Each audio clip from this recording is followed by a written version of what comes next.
इष्टदेव पुरुषोत्तम देवस्य चरणारविन्दे वासुदेव शङ्करं Praveen Aniruddha चरणारविन्दे समर्पणमस्तु Shri Jagannath चरणारविन्दे समर्पणमस्तु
Govind Govind Govind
Thank you.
কূলে কল্পবট মূলে লগাই ধরে মুদ্রা জয় জয়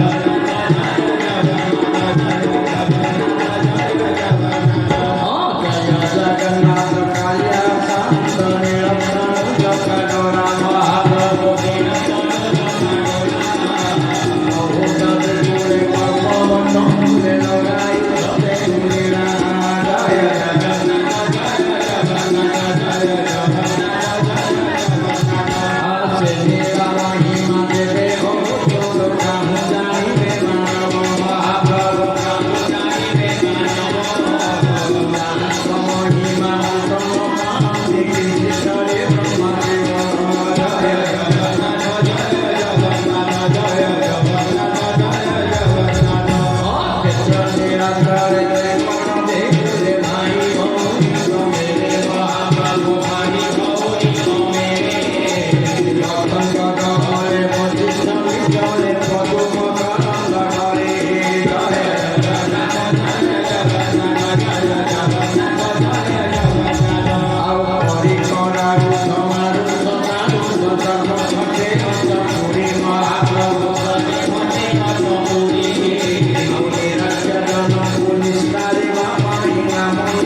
জগন্নাথ মহাপ্রভু এবং জগন্নাথ কথামৃত পিপাসু ভক্তবৃন্দ মা মানে কোন ପିଲାମାନେ ওহা ପାଟିତୁଣ୍ଡ ହୁଅନ୍ତୁ ନାହିଁ ଚୁପଚାପ ବସିବେ ନା ଓହା ଜୀବକୁ ସତ୍ସଙ୍ଗ ମିଳେ ହରି କଥା ଦୁର୍ଲଭ ଯାହାକୁ ଆଜି ଗୁଣ୍ଡିଚା ମହୋତ୍ସବର ଭଗବାନଙ୍କର କଥାମୃତ ପ୍ରବୋଧନ କାର୍ଯ୍ୟକ୍ରମ ତୃତୀୟ ଦିବସ ହେଲା। ଭାଗ୍ୟରେ ଥିଲେ ହରି କଥା ମିଳେ, ଆପଣ ମୁଁ ଚାହିଁଲେ ହେଇପାରିବ ନାହିଁ ହେଲା। ଆମର ନାନୀ ଜଣେ ଆଗରେ ରହିଛନ୍ତି, ଆମର ତାଙ୍କର ପ୍ରାୟ 30-35 ବର୍ଷ ବ୍ୟବସ୍ଥା କରୁଛନ୍ତି। ତା ସାଙ୍ଗେ ସାଙ୍ଗେ ଆପଣମାନଙ୍କ ସାଙ୍ଗରେ ମୋର ସମ୍ପର୍କ ସୃଷ୍ଟି କରିବା ବ୍ୟକ୍ତି ହେଉଛନ୍ତି ଶଙ୍କର ଭାଇ, ୟୁଟ୍ୟୁବର ଯିଏ ଅଛନ୍ତି ହେଲା। ଆଉ ଆମର ସାମନାରେ ସୁଇସାମରୁ ସେ ଜାଣିଥିବ, ତାର ପିଲାଦିନ ଆମର ସମ୍ପର୍କ ସେ ହବ ନାଇଁ, କୋଟି କୋଟି ପ୍ରଣାମ। ଆଉ ଆମ ଭିତରେ ଆଉ ଗୋଟିଏ ଝିଅ ପିଲା ରହିଗଲା, ସେ ଗୀତ ବୋଲି ସେ କାଲି ବୋଲି ନାଚା ନାଚ ପ୍ରଭୁ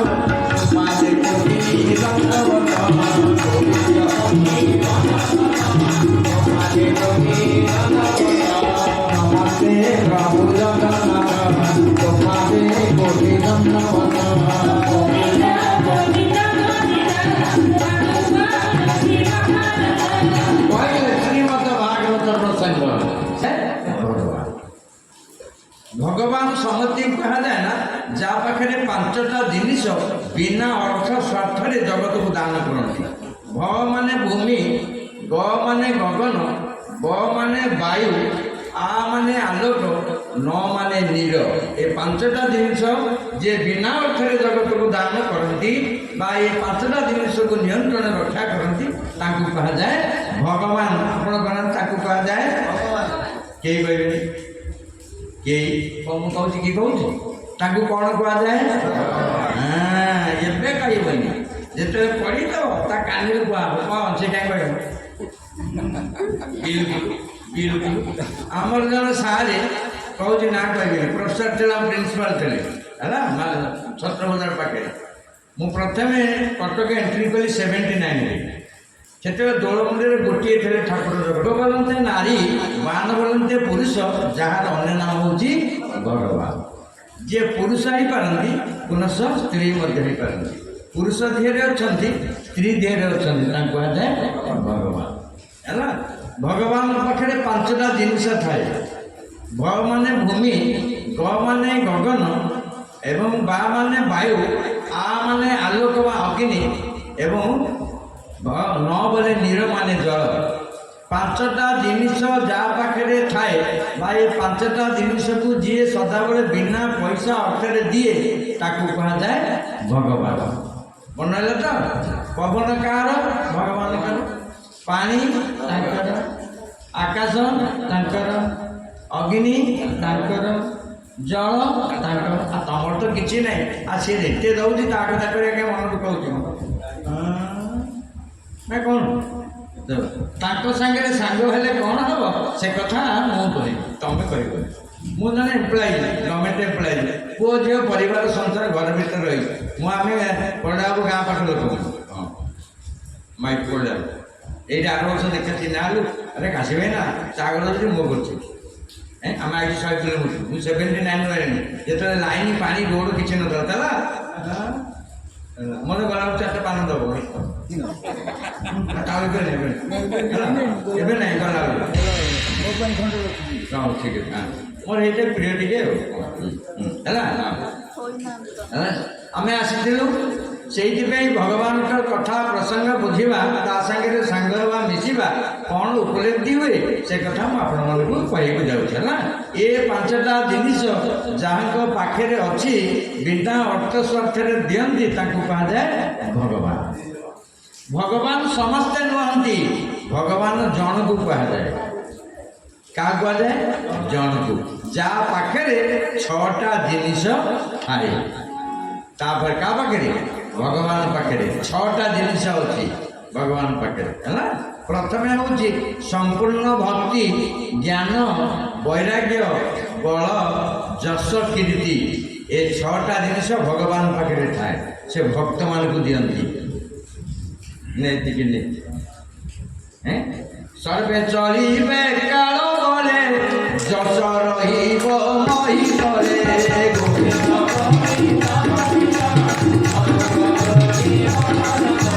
ସର୍ବେ ଚଳିবে কাল পরে, যশ রহিব মহিতরে।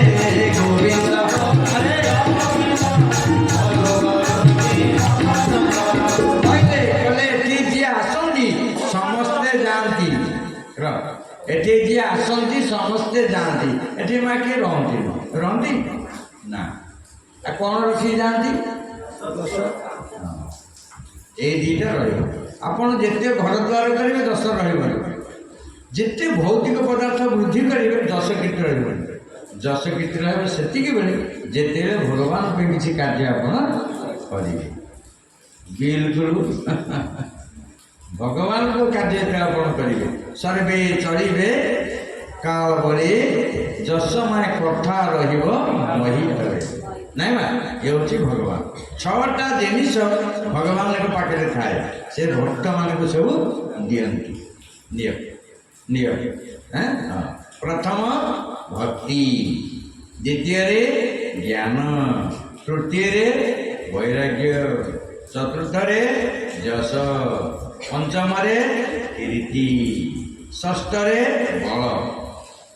এই যে বল কোনো সংক্রান্ত হয়ে যায় দেখুন এটি সে বল যা পাখে যেতে বল হব সে উপরু বড়িଯିବ, যা পাখে বল নাই আমার বেড়ে তଳେ গুরু বল ହେଲା। ଠିକ ସେମିତି ଏ ଭଗବାନ କ'ଣ କରନ୍ତି, ଏଇ ଯୋଉ 6ଟା ଯାକ ଜିନିଷ ତାଙ୍କ ଭକ୍ତମାନଙ୍କୁ ଦିଅନ୍ତି। ବୁଝିଲେ ମା? ଆଜି ସେଇ ପରିପ୍ରେକ୍ଷୀରେ ଆମେ ଶ୍ରୀ ଜଗନ୍ନାଥ ସଂସ୍କୃତି, ଜଗନ୍ନାଥ ମହାପ୍ରଭୁଙ୍କର ଘୋଷଯାତ୍ରା, ଆମେ ଗୁଣ୍ଡିଚା ମାଙ୍କ ଘରେ ଜଗନ୍ନାଥ ମହାପ୍ରଭୁ ଅଛନ୍ତି। ସଙ୍ଗୀତ ପ୍ରିୟ ଜଗନ୍ନାଥ, କ'ଣ ପ୍ରିୟ? ସଙ୍ଗୀତ ପ୍ରିୟ। ତୁମର ଅଧା ମୋର ଅଧା, ମୁଁ ଅଧା କହିବି ତୁମେ ଅଧା କହିବ, ଦୁଇଟାକୁ ପ୍ଲସ୍ ହେଇଗଲେ ଆଧ୍ୟାତ୍ମିକ ଭାବ ହେବ। ଆଧ୍ୟାତ୍ମିକ ଭାବ ଆକର୍ଷଣ କରେ, ସଂସାର ଭାବ କୃପଣ କରେ, ଖାଦ୍ୟ ଭାବ କ୍ରୋଧ ବଢ଼ାଏ। ବୁଝିପାରିଲେ ତ? ଆଧ୍ୟାତ୍ମିକ ଭାବ କେମିତି ହେବ? ଅଧା ଅଧା ଯେତେବେଳେ ହେବ, ତୋର ଅଧା ମୋର ଅଧା, ଦୁଇଟାକୁ ମିଶିଲେ ଆଧ୍ୟାତ୍ମିକ ଭାବ। ଆଧ୍ୟାତ୍ମିକ କ'ଣ କରେ? ଆକର୍ଷଣ କରେ। ସେଇଠି ଜଗନ୍ନାଥ ମହାପ୍ରଭୁ ଆଖିରେ ତାଙ୍କର କଳା ରଖିଛନ୍ତି, ଆକର୍ଷଣ। ପିଲାଟିଏ ଛୋଟ ଥିଲାବେଳେ ତା ମା ଆଖିରେ କ'ଣ ଦିଏ? କଳା ଦିଏ। କାହିଁକି କଳା ଦିଏ? ଆକର୍ଷଣ କରିବ, ମୋ ପୁଅକୁ ସବୁଥିରେ ଜାଣିବେ। ଆଉ ତା ମୁଣ୍ଡରେ କାହିଁକି କଳା ଦିଏ? ମୁଣ୍ଡରେ କଳା ଦେଲେ କାହାର ଖରାପ ଦୃଷ୍ଟି ପଡ଼ିବ, ସେଇଥିପାଇଁ କଳା ମୁଣ୍ଡରେ ଦିଅନ୍ତି। ଭଗବାନ ଶଙ୍କର ତାଙ୍କ ମୁଣ୍ଡରେ କଳା ଦିଅନ୍ତି ନା, କାହିଁକି ନା ସେ ସଂଯମୀ ଲୋକ। ଯେଉଁମାନେ ସଂଯମୀ ସେମାନେ ମୁଣ୍ଡରେ କଳା ଦିଅନ୍ତି, ଯେଉଁମାନେ ବ୍ରହ୍ମଚର୍ଯ୍ୟ ପାଳନ କରନ୍ତି ମୁଣ୍ଡରେ ସେ ନାଲିଆ ଦିଅନ୍ତି, ନାଲିଆ ନାଲଚିପା। ସେତିକି ଜଣାଯାଏ। କଳା ଲଗେଇଥିବା ମୁଣ୍ଡରେ କଳା ଲଗେଇଥିବା ବ୍ୟକ୍ତି ସେମାନେ କ'ଣ? ସେ ଲଗେଇଥାନ୍ତି ସଂଯମୀ। ସେମାନେ କଥା ବହୁତ କମ୍ କୁହନ୍ତି, ତାଙ୍କୁ ଦେଖିଲେ ଜାଣିଦେବେ। ସବୁ ସଂଯମୀ। ଆପଣ ଦେଖିବେ ଚିତା 3 ପ୍ରକାର। ଯେଉଁମାନେ କୃଷ୍ଣକୁ ଭଲ ପାଆନ୍ତି ତାଙ୍କର ଚିତା ଏଇଠି ଲାଗିବ, ଏଇଠି ଏ ଦେଖ ମୋ ଆଡ଼େ ଏ ଲାଗିବ। ଯେଉଁମାନେ ରାମକୁ ଭଲ ପାଆନ୍ତି ଏଠି ଲାଗିବେ, ଯେଉଁମାନେ ଜଗନ୍ନାଥକୁ ଭଲ ପାଆନ୍ତି ଏଠି ଲାଗିବ। ଆପଣ ତ କିଛି ଭଲ ପାଇନାହାନ୍ତି, ସବୁକୁ ସଫା କରିକି ଆସିଛନ୍ତି, ଆଉ ବାଗରେ ବସିଛନ୍ତି, ଆଉ ପୁରା ସଫା କରିକି ଆସିଛନ୍ତି। ଚିତା ଲଗାଇଲେ କ'ଣ ହୁଏ? ଚିନ୍ତା ହରଣ ହୁଏ। ଆଉ ଚିନ୍ତାଟା ମୁଣ୍ଡରେ ଥାଏ, ଆଉ ଚିନ୍ତାମଣିର ସିମ୍ବଲ ହେଉଛି ଚନ୍ଦନ, ସିନ୍ଦୁର, କଳା। ହେଲା, ମୁଣ୍ଡରେ ଚିତା ଲଗେଇଲେ କ'ଣ ହୁଏ? ଚିନ୍ତା ହରଣ ହୁଏ। ମାଇଣ୍ଡ ଡିଷ୍ଟର୍ବାନ୍ସ ହୁଏ ନା, ମାଇଣ୍ଡ ଶାନ୍ତ ହୁଏ ଚିନ୍ତା। ସେଇଥିପାଇଁ ମୁଣ୍ଡରେ ସିନ୍ଦୁର ଥିବା ମାଆକୁ କ'ଣ କୁହାଯାଏ? ସଧବା ନାରୀ। ସଧବା ନାରୀ ସବୁ ମଙ୍ଗଳ କାର୍ଯ୍ୟରେ ଲାଗେ। ଆଉ ଯାହା ମୁଣ୍ଡରେ ଚନ୍ଦନ ନାହିଁ କିମ୍ବା ସିନ୍ଦୁର ନାହିଁ ସେ କେଉଁ କାର୍ଯ୍ୟରେ ଲାଗିବ? ତାକୁ କ'ଣ କେଉଁ କାର୍ଯ୍ୟରେ ଲାଗିବ? ହେଲା, ପ୍ରତ୍ୟେକ ଆମେ ହିନ୍ଦୁ ଲୋକ, ଆମେ ସବୁଦିନ ସକାଳୁ ସ୍ନାନ ତର୍ପଣ କରିସାରିଲା ପରେ ଆପଣ ଟିକେ ପୁରୁଷ ଲୋକମାନେ ତିଳକ ହଉ କିମ୍ବା ଚନ୍ଦନ ହଉ ଟିକେ ଲଗେଇବେ। ଆପଣ ଜଗନ୍ନାଥକୁ ଭଲ ପାଉଛନ୍ତି ଏଠି ଲଗେଇବେ, ମୁଁ ଦେଖ ଏଇ ଲଗେଇବେ। ଆପଣ ରାମକୁ ଭଲ ପାଉଛନ୍ତି ଏଇ ମଝି କ'ଣ ଲଗେଇବେ, କୃଷ୍ଣକୁ ଭଲ ପାଉଛନ୍ତି ସେ ଲଗେଇବେ। ଏ 3 ପ୍ରକାର ସିମ୍ବଲ ଦିଆଯାଇଛି, ମୁଣ୍ଡରେ ଦିଆଯାଇଛି, ଏଇଠି ଦିଆହେଲା। ଏଇଠି ଏଇ ଜାଗାରେ କାହିଁକି ଦିଆଯାଏ ନା, ଚିନ୍ତାଟା ସେଇ ଜାଗାରେ ଥାଏ। ଚିନ୍ତା ଭୟ କରେ ଚନ୍ଦନ ସିନ୍ଦୁର କଳାକୁ, ତେଣୁ ଇଏ ଲାଗିଗଲେ ଚିନ୍ତାମଣିରେ ସ୍ପର୍ଶ ହେଲେ ଚିନ୍ତା ହରଣ ହେଇଯାଏ। ବୁଝିପାରିଲେ ତ? ଏଠି ସେ ଲଗେଇଛି, ହସୁଛି ନା? ଦେଖ ଲଗେଇଛି, ହସୁଛି, ବଦଉଛି, ଆସୁଛି। ଏଇଟା ଲଗେଇନି, ଭୁଲ ଭାଲ କରୁଛି। ଲଗେଇଛି ତମେ ଲଗେଇଛି କେତେ ଥର? ସେ କେତେ ବର୍ଷ ଆମ ପାଖରେ ସେ ହେଇକାନ କହୁଛି ଗୋଟେ, ବାବା କହୁଛି ଗୋଟେ, କହୁଛି ଆଉ କବିତା ମୋର କଣ ଦେବି ତୁ ଯୋଉଠି ପଢ଼ିଥାଉ ଯିଏ କହିବ ଜଣେ ସାଧୁ ଲୋକ ପଢ଼ିଛି ତାକୁ ଘୋରେଇ ଦିଅ ସେ ତା ମୁଣ୍ଡରେ କିଛି ନାହିଁ ତାକୁ ନଳାକୁ ଫେରିବ ଏ ମୁଣ୍ଡ ସଦାବେଳେ ହେଲା। ସେଇଠି ବି ସାଧୁ ସନ୍ଥ ମାନେ ବ୍ରାହ୍ମଣ ବୈଷ୍ଣବ ମାନେ ସଦାବେଳେ ମୁଣ୍ଡରେ କ'ଣ ଲଗାନ୍ତି? ଚନ୍ଦନ ତିଳକ ଲଗାନ୍ତି। ଜଗନ୍ନାଥ ମହାପ୍ରଭୁ ବର୍ଷ ସାରା ମୁଣ୍ଡରେ ଚିତା ଲଗାନ୍ତି। ତାଙ୍କ ଚିତା ହୀରାରେ ତିଆରି, କାରଣ ହୀରାର ଚିତାଟା ଅନ୍ୟମାନଙ୍କୁ ଆକର୍ଷଣ କରେ। ସେଇଥିପାଇଁ ଲକ୍ଷ ଲକ୍ଷ ଲୋକଙ୍କୁ ଜଗନ୍ନାଥ ଆକର୍ଷଣ କରୁଛି। ହୀରା ଚିତା ଜଗତରେ କେହି ଲଗେଇ ପାରିବେନି, କେବଳ ଜଗନ୍ନାଥ ଲଗାନ୍ତି ହୀରା ଚିତା। କାରଣ ଯୋଉଟା ଯେତେ ମୂର୍ତ୍ତି ଅଛନ୍ତି ସବୁ ମୂର୍ତ୍ତି ପଥରରେ ତିଆରି, ମାଟିରେ ତିଆରି। ପଥର ମାଟିରେ ମୂର୍ତ୍ତି କି ହୀରା ସ୍ପର୍ଶ କରିବନି। ଦାରୁ ବିଗ୍ରହକୁ କ'ଣ କରିବ? ହୀରା ସ୍ପର୍ଶ କରିବ। ଦାରୁକୁ ପ୍ରତିମା କୁହାଯାଏ ନା, ବିଗ୍ରହକୁ ପ୍ରତିମା କୁହାଯାଏ ନା, ଗୁରୁକୁ ମଣିଷ କୁହାଯାଏ ନା, ବୈଷ୍ଣବମାନଙ୍କୁ ଜାତି କୁହାଯାଏ ନା। ଆଉ ଥରେ କେହି ମନେ ରହୁଛି ତ? ବିଲକୁଲ। ପ୍ରଥମେ କଲେକ୍ସନ ହେଲା। ବିଗ୍ରହକୁ ପ୍ରତିମା କୁହାଯାଏ ନା। ବିଗ୍ରହ କାହାକୁ କୁହାଯାଏ? ଯେ ଦାରୁରେ ତିଆରି ହୋଇଥାଏ ବିଗ୍ରହ କୁହାଯାଏ। ବିଗ୍ରହ କାହିଁକି ତାଙ୍କ ନା? ଆଗ୍ରହରୁ ବିଗ୍ରହ ହୁଏ। ପ୍ରତିମା କାହାକୁ କୁହାଯାଏ?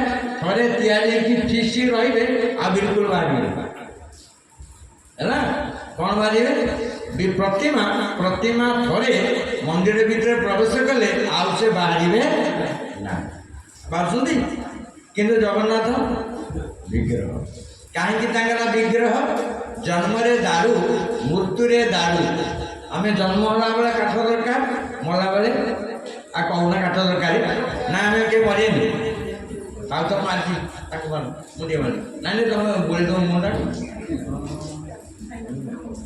ନାଇଁ ଟିକେ ଟିକେ ମାରିଛି ବା।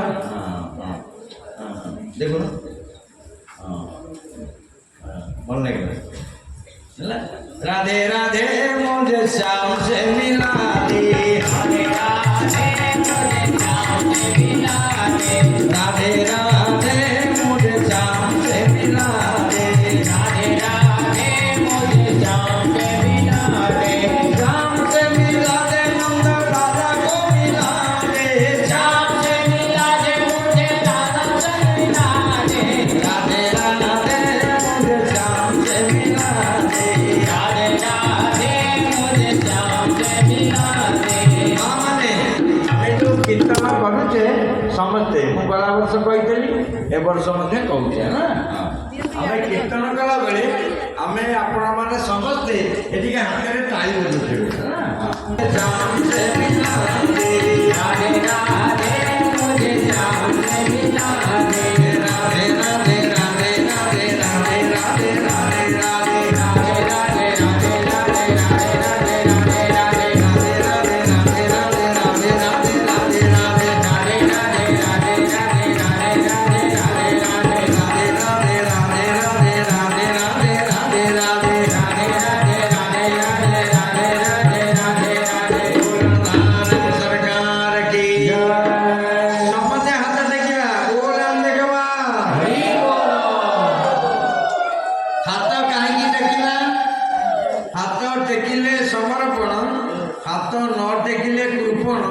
ଯେଉଁମାନେ ହାତ ଟେକନ୍ତିନି ବଡ଼ ହଇରାଣ।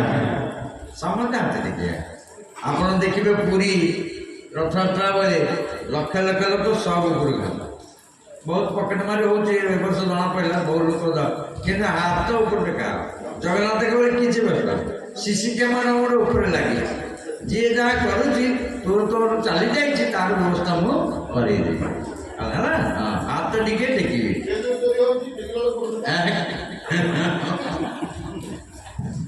এই দিবস বসুন হব ঠিক আছে।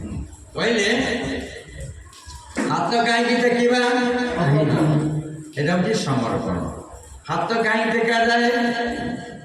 ତାର ତିନୋଟି କାରଣ ଅଛି।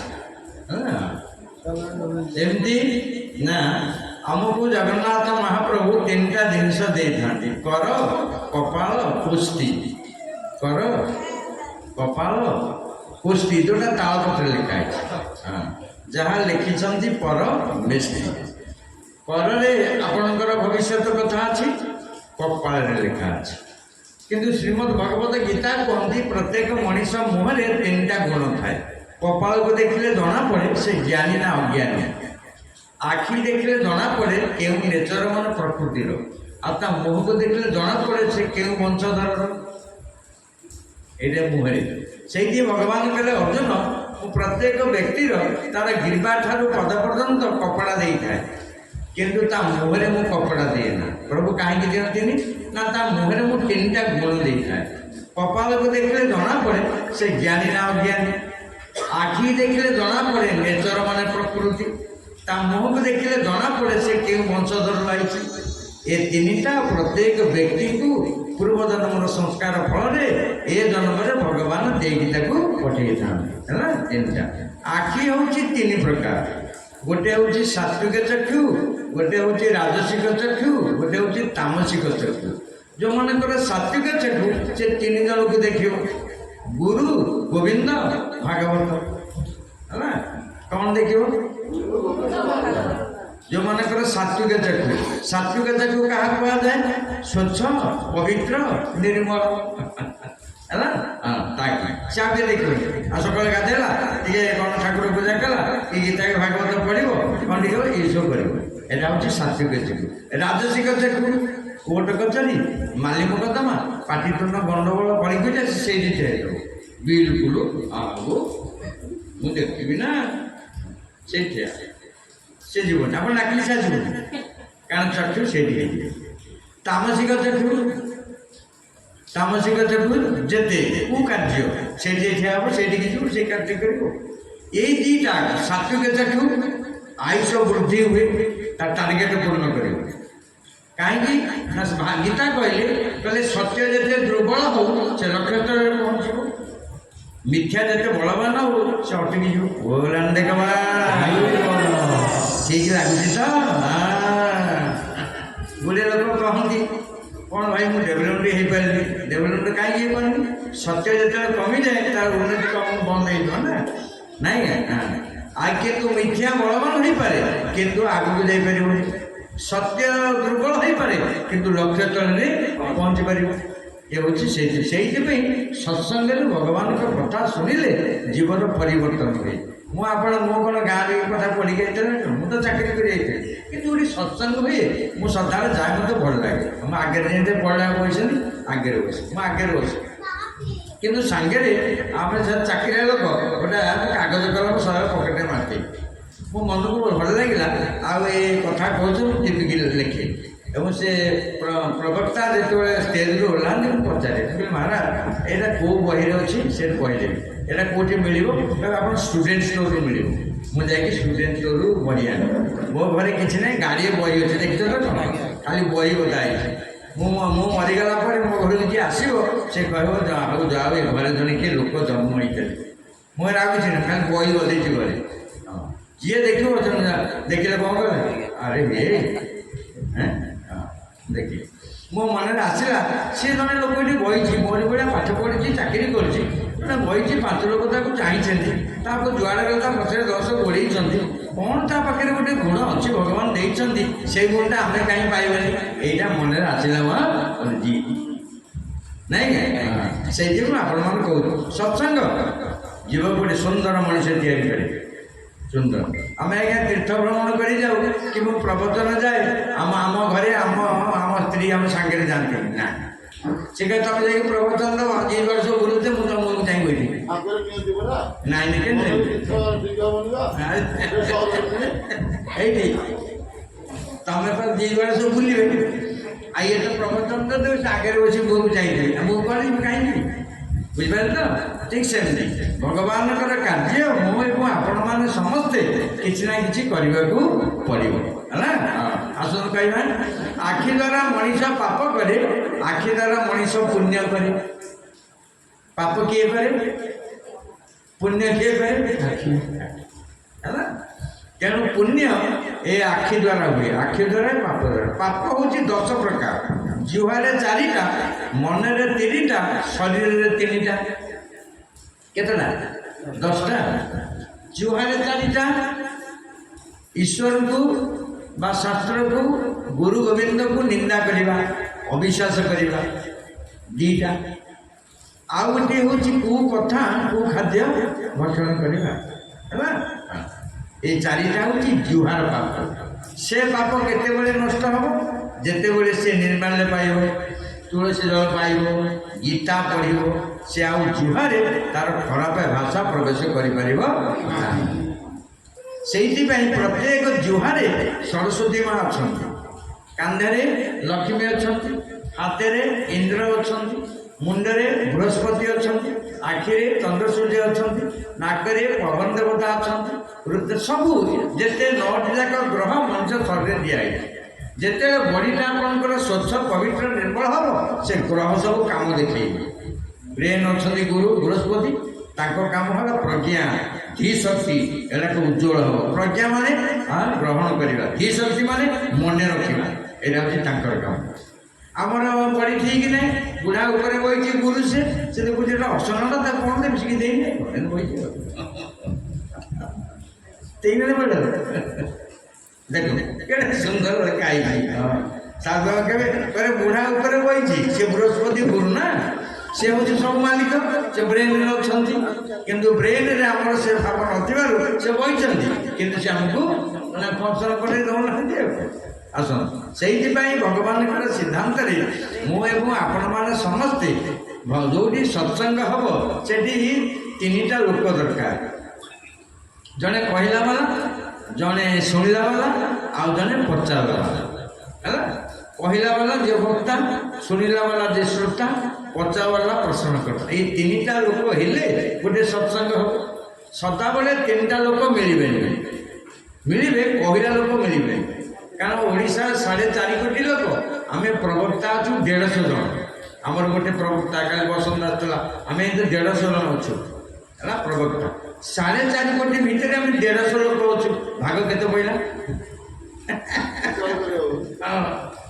ଆମକୁ ସଂସ୍କୃତି ବିଭାଗ ବାରମ୍ବାର କହୁଛନ୍ତି ତୁମ ପରିବାର ଟିକେ ବଢ଼ାଅ, କିନ୍ତୁ ଆମ ପରିବାର ବଢ଼ି ପାରୁନାହାନ୍ତି। କାରଣ ଆମ ପିଲା ଇଂଲିଶ ମିଡ଼ିୟମ, ଆମେ ଓଡ଼ିଆରେ କି ପିଲା ପଢ଼ୁନାହାନ୍ତି, କି ଏ କାମ କରିବାକୁ କାହାର ଆଗ୍ରହ ନାହିଁ, ଅଛି କେହି ନାହିଁ।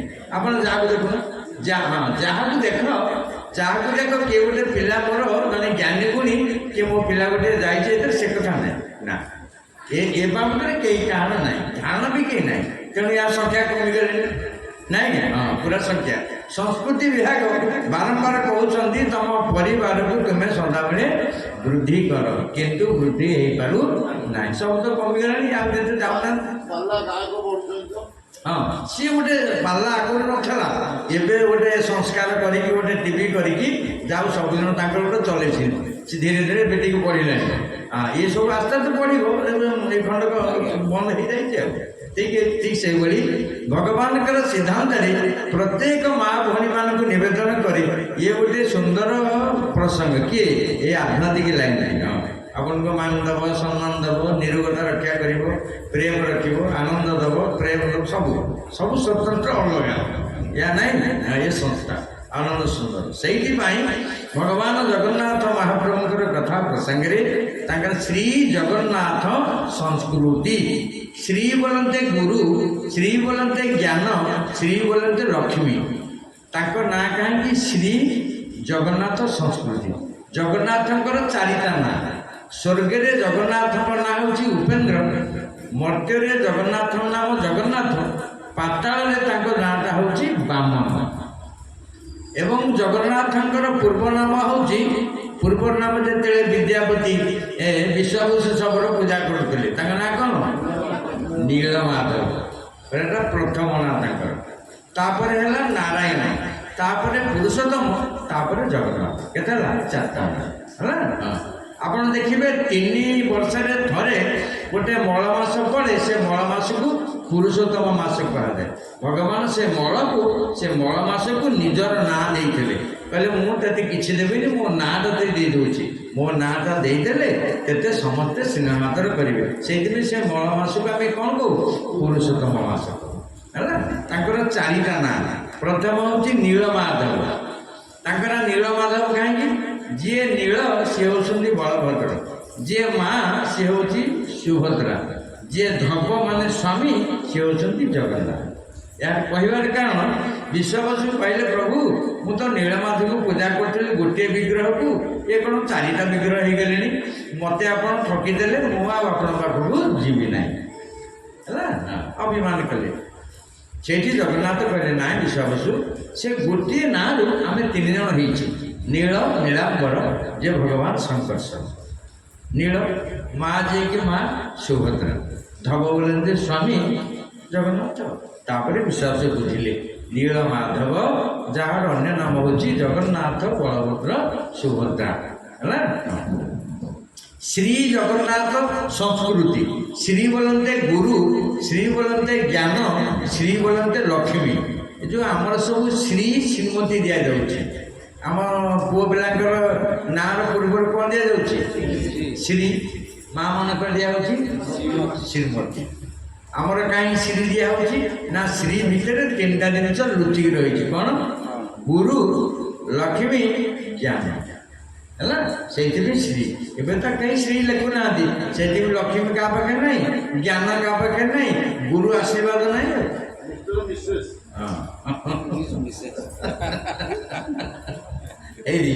ଏଇ ପଢ଼ାକୁ ବଜେଇ ଠିକ୍ ଅଛି ହେଲା। ଶୁଣ, ଏବେ ଆଉ ଶ୍ରୀ କାହାର ନାହିଁ, ଅଛି ନା କାହାର ନାହିଁ। ସେଇଥିପାଇଁ 3ଟା ଜିନିଷ ଆମ ପାଖରେ ନାହିଁ ପରା। ଶ୍ରୀ ହେଉଛନ୍ତି ଗୁରୁ, ଆମକୁ ଗୁରୁ। ଗୁରୁ ହେଉଛନ୍ତି 5 ଜଣ। କେତେ ଜଣ? 5 ଜଣ। 1 ନମ୍ବର ଗୁରୁ ହେଉଛି ମା, 2 ନମ୍ବର ଗୁରୁ ହେଉଛି ବାବା, 3 ନମ୍ବର ଗୁରୁ ହେଉଛି ବ୍ରାହ୍ମଣ, 4 ନମ୍ବର ଗୁରୁ ହେଉଛି ବିଦ୍ୟାଗୁରୁ, 5 ନମ୍ବର ଗୁରୁ ହେଉଛି ଆଧ୍ୟାତ୍ମିକ ଗୁରୁ। କେତେ ନମ୍ବର? ଆଧ୍ୟାତ୍ମିକ ଗୁରୁ ଯାହାର ନାହିଁ ସେ ଗୋଟେ ଭଲ ମଣିଷଟେ ହେଇନି କି ହେଇପାରିବନି। ଆମେ ଯାହା ଦେଖୁଛୁ ସମାଜରେ, ପେପରରେ, ଟିଭିରେ ଦେଖୁଛୁ, ଆମେ ବଡ଼ ବଡ଼ ପୋଷ୍ଟରରେ ଚାକିରି ବାକିରି କରୁଛୁ, କିନ୍ତୁ ତଳେ ତା ବ୍ରାକେଟରେ ଲେଖା ହେଉଛି ଚୋର। ଇଏ କ'ଣ? ଇଏ କ'ଣ? ପାଠ ପଢ଼ିଛ? ଆଧ୍ୟାତ୍ମିକ କ'ଣ କରେ? ଶୁଦ୍ଧତା ବୃଦ୍ଧି କରାଏ।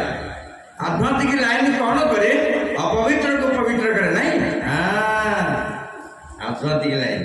ସେଇଥିପାଇଁ ସଦ୍ଗୁରୁଟିଏ ଦରକାର। କେ ଗୁରୁ ନା 5 ପ୍ରକାର ହେଉଛନ୍ତି ଗୁରୁ। 1 ନମ୍ବର ଗୁରୁ ମା, 2 ନମ୍ବର ଗୁରୁ ବାବା, 3 ନମ୍ବର ବ୍ରାହ୍ମଣ, 4 ନମ୍ବର ବିଦ୍ୟାଗୁରୁ ସ୍କୁଲ ଗୁରୁ, 5 ନମ୍ବର ହେଉଛି ଆଧ୍ୟାତ୍ମିକ ଗୁରୁ ହେଲା। ଏ 5 ନମ୍ବର ଗୁରୁ ଭିତରେ ଶ୍ରେଷ୍ଠ ଗୁରୁ କିଏ? ଆଧ୍ୟାତ୍ମିକ ଗୁରୁ। ଯେତେ ଆମେ ଅଛୁ, ଆମେ ଯେତେ ଅଛୁ, ଯାହାର ଆଧ୍ୟାତ୍ମିକ ଗୁରୁ ନାହିଁ। ମୁଁ ଆଜ୍ଞା ଆଗରୁ ମାଛ ମାଂସ ସବୁ ଖାଉଥିଲି, ଯେବେ ଆଧ୍ୟାତ୍ମିକ ଗୁରୁ ସାଙ୍ଗରେ ଟଚ୍ ହେଲା, ସେ କହିଲେ ଆଗ ଖାଦ୍ୟ ନା, କାହିଁକି ନା ଖାଦ୍ୟରୁ ରୋଗ ହୁଏ, ବାକ୍ୟରୁ ଶତ୍ରୁ ହୁଏ, ଚିନ୍ତାରୁ ଅଭାବ ହୁଏ। ଖାଦ୍ୟରୁ କ'ଣ ହୁଏ? ରୋଗ ହୁଏ। ଆଇଏ ତ କିଏ ଖାଏ ନା ଜିହ୍ୱା। ଜିହ୍ୱା ଲାଳସେ ଦୁଃଖ ପାଇ ଅଜ୍ଞାନୀ ଜୀବ ନ ଜାଣେ। ଜିହ୍ୱା ଯେତେବେଳେ ଲାଳସା ପୂର୍ଣ୍ଣ ହେବ, ସେ 3ଟା ଜିନିଷ ଦେଖିବ। ଯାହା ପାଇଲା ତାହା ଖାଇବ, ଯାହା ମନ ତାହା କହିବ। ଆଉ ଶେଷରେ ଯାଇକି ମେଡ଼ିକାଲରେ ପଡ଼ିବ ନା ଥାନା ଠିଆ ହେବ ନାଇଁ। ଆପଣ ଦେଖିବେ ଯାହାର ଜିହ୍ୱା ସଂଯତ ନାହିଁ, ତାକୁ 2ଟା ଜିନିଷ ସଦାବେଳେ ଗ୍ରାସ କରିବ। ପ୍ରଥମେ ହେଉଛି ରୋଗ। ଆପଣ ଯାହା ପାଇବେ ତାହା ଖାଆନ୍ତୁ, କିଛି ମନା ନାହିଁ, ଖାଆନ୍ତୁ। କିନ୍ତୁ ଖାଦ୍ୟରୁ ରୋଗ ହୁଏ। ଅସଂଯତ ଜିହ୍ୱା ପ୍ରଥମେ ରୋଗ ସୃଷ୍ଟି କରେ, ଅସଂଯତ ଜିହ୍ୱା ଦ୍ୱିତୀୟରେ ଶତ୍ରୁ ସୃଷ୍ଟି କରେ, ଅସଂଯତ ଜିହ୍ୱା ତୃତୀୟରେ ଅଭାବ ସୃଷ୍ଟି କରେ। ସତନା ପଡ଼େ ଅସଂଯତ। ଜଗତରେ ଯେତେ ଇନ୍ଦ୍ରିୟ ଭିତରେ ସବୁଠାରୁ ଜିହ୍ୱା ହେଉଛି ଶ୍ରେଷ୍ଠ ଜିହ୍ୱା। ସେଥିପାଇଁ ଜିହ୍ୱା କ'ଣ କରେ? ଶତ୍ରୁ କରାଏ, ମିତ୍ର ବି କରାଏ। ଯେତେବେଳେ ଜିହ୍ୱା ସଂଯତ ହେବ, ଆପଣଙ୍କ ମିତ୍ର ସୃଷ୍ଟି ହେବ। ଜିହ୍ୱା ଯେତେବେଳେ ସଂଯତ ହେବ, ଆପଣଙ୍କ ଯଶ କୀର୍ତ୍ତି ଚାରିଆଡ଼େ ବୁଲିବ। ଆରେ କାଶୀ ଭାଇନା କେଉଁଠି ହେଉଛି ହେଲା ନାଇଁ। ଆପଣ ଅସଂଯତ ଜିହ୍ୱା ହେବ, ଆମର ପୋଲିସ ଭାଇ ବୋଲି ଅଛି, ଭିତରେ କେଉଁଠି ଲୁଚିକି ରହିକିରି ବାହାର କରେ। এই ଜିହ୍ୱା ସବୁ କରେ। ଏଇଟା କେତେବେଳେ ସଂଯତ ହେବ? ଯେତେବେଳେ ସେ ସତ୍ସଙ୍ଗରେ ବସିବ। ଆପଣ କହିଦେଉଛି, ଯେଉଁମାନେ ସାତ୍ଵିକ ଭୋଜନ କରନ୍ତି ସେମାନେ ସଦା ସଚିନ୍ତା କରନ୍ତି। ଯେଉଁମାନେ ରାଜସିକ ଭୋଜନ କରିବେ ସେମାନେ କୁପଥ କଥା କହିବେ। ଯେଉଁମାନେ ତାମସିକ ଭୋଜନ କରିବେ ନିଶାଗ୍ରସ୍ତ ହେବେ, ରୋଗାଗ୍ରସ୍ତ ହେବେ, ବୟସତା ମରିଯିବେ। ଛୋଟିଆ ଉଦାହରଣ ଦେବି ଆପଣ, ରାମଚରିତ ମାନସ ନାଇଁ। ରାବଣ ତ୍ରିପୁର ବିଜୟୀ ବ୍ରାହ୍ମଣ ସନ୍ତାନ, 3 ଜଣ ଭାଇ 3 ଜଣ। ସେ ରାବଣ, ବିଭୀଷଣ, କୁମ୍ଭକର୍ଣ୍ଣ। ବ୍ରହ୍ମା ଯାଇଥିଲେ ତାଙ୍କ ଘରକୁ। ବ୍ରହ୍ମା ପଚାରିଲେ ରାବଣ କ'ଣ ବର ମାଗୁଛ ମାଗ। ରାବଣ କହିଲେ ପ୍ରଭୁ ତ୍ରିପୁର ବିଜୟୀ ବି ନା ହେବ। ପୁନଶ୍ଚ କହିଲେ କହିଲେ ମୋତେ ସମସ୍ତେ ମାନିବେ, ଏଠି ମାନନ୍ତୁ, ଧନ ଦାନ ପରିପୂର୍ଣ୍ଣ ସବୁ ହବ, ସବୁ କହିଲେ ତାକୁ କହିଲେ ଯା ଅସ୍ତୁ ଯା ହେଲା। ପୁନଶ୍ଚ କହିଲେ ମୃତ୍ୟୁ କହିଲେ ଆଜ୍ଞା ଆପଣଙ୍କର ଆପଣଙ୍କର ବ୍ରହ୍ମାଙ୍କର ସୃଷ୍ଟିରେ ମୋତେ କେହି ମାରିପାରିବେନି। ନା ଠିକ୍ ଅଛି। କହିଲେ ବ୍ରହ୍ମାଙ୍କ ସୃଷ୍ଟିରେ ଦୁଇଟା ହେଉଛି ପାୱାରଫୁଲ୍, ନର ଗୋଟେ ବାନର, ଗୋଟେ ମାଙ୍କଡ଼ ଗୋଟେ ମଣିଷ, ଦୁଇଟା ଯାକ ବ୍ରହ୍ମା ସୃଷ୍ଟିରେ ପାୱାର ହେଲା। କହିଲେ ସେ ଦୁଇଟା କ'ଣ କରିପାରିବେ, ନର ଏବଂ ବାନର। କିନ୍ତୁ ନୀତିଶାସ୍ତ୍ରରେ କହିଲେ ଯେଉଁମାନେ ମନ ଦ୍ୱାରା ଚଳନ୍ତି ସେମାନଙ୍କୁ ମାଙ୍କଡ଼ କୁହାଯାଏ, ଯେଉଁମାନେ ବୁଦ୍ଧି ଦ୍ୱାରା ଚଳନ୍ତି ମା ତଳ କାହିଁ ମୁଁ କରୁଛି ମୁଣ୍ଡରେ ବସିଗଲାଣି କାହା ଗୋଟେ କ'ଣ ଆଉ ଶୁଣିବ କେମିତି କଥା ଆମକୁ ଗୀତ ମୁଁ ସେ ପଢ଼ାକୁ ମୁଁ ଚାହିଁନି କେମିତି ଆପଣ ମୁହଁକୁ ଚାହିଁନି ଶୁଣିଦେବେ। ଶୁଣ କହିଲେ ଯେଉଁମାନେ ମନ ଦ୍ୱାରା ଚଳନ୍ତି ତାଙ୍କୁ ମାଙ୍କଡ଼ କୁହାଯାଏ, ଯେଉଁମାନେ ବୁଦ୍ଧି ଦ୍ୱାରା ଚଳନ୍ତି ତାଙ୍କୁ ମାନବ କୁହାଯାଏ, ଯେଉଁମାନେ ବିବେକ ଦ୍ୱାରା ଚଳନ୍ତି ସବୁ ଦେବତା କୁହାଯାଏ। ଏବେ ନିଜେ ବିଚାର କରନ୍ତୁ।